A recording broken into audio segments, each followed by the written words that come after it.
watch to watch. Yung mga ganon, para mas mabilis ka.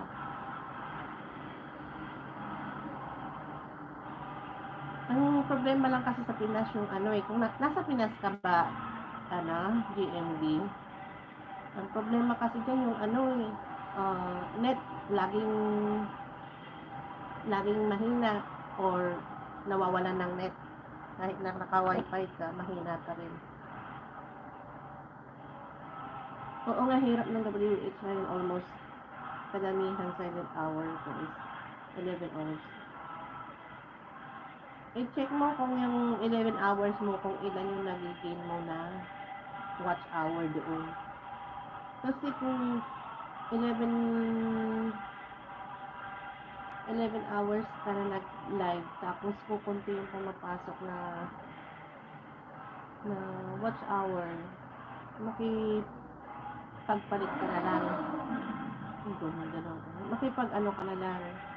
Kasi yung isa kong channel na natanggalan ng ads last 3 years ago. 2 years ago. Tapos ngayon, last year, binalik. After 2 years, binalik. Ang ganda ng dilaw na kotse. Oh. After 2 years, binalik sa akin. Kasi hindi ko na ini-expect na ibabalik pa yun sa akin.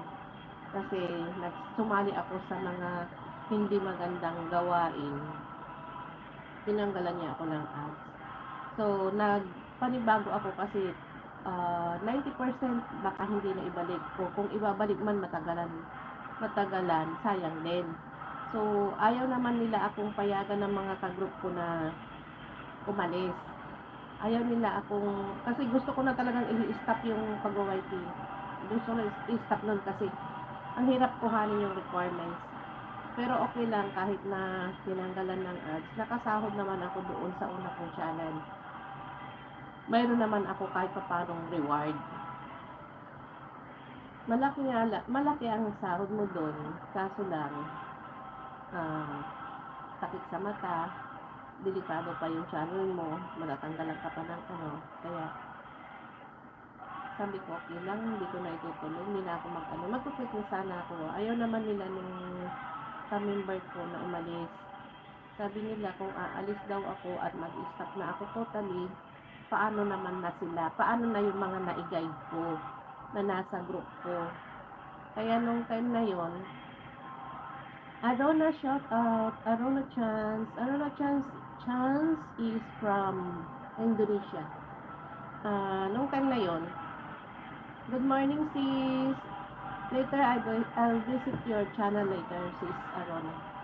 Tapos nung time na yon, gumawa ako ng panibago. Tinulungan naman ako ng mga ka-member ko para makuha ko ng mabilisan yung 4K. So, in 3 to 4 months, nakuha ko ulit, na-monetize ulit ako. After ko na-monetize dun sa itong channel na to, itong gamit ko na to,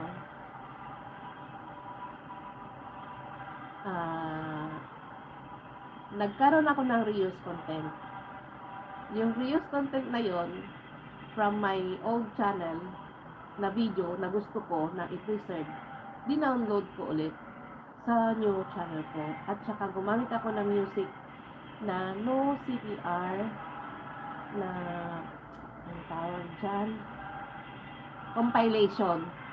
Ayun, pinagsama-sama ko, nagkaroon ako ng unoriginal content, reuse content. So, nag-apila ulit ako. Pinadelete sa akin yung mga ginamit ko na old videos from my old channel. Tinanggal ko ulit. Halos yun. After 1 month, syempre, yung pag-aantay ko ng isang buwan, dinuloy-tuloy ko pa rin yung pag-watch to watch ko kasi nagbabawas siya. Nagbabawas. So, after 1 month, binigay sa akin yung ads. Nung after ibinigay sa akin yung ads, nagsiset up ako ng join button at saka yung perks. Ayun na, yung perks yun.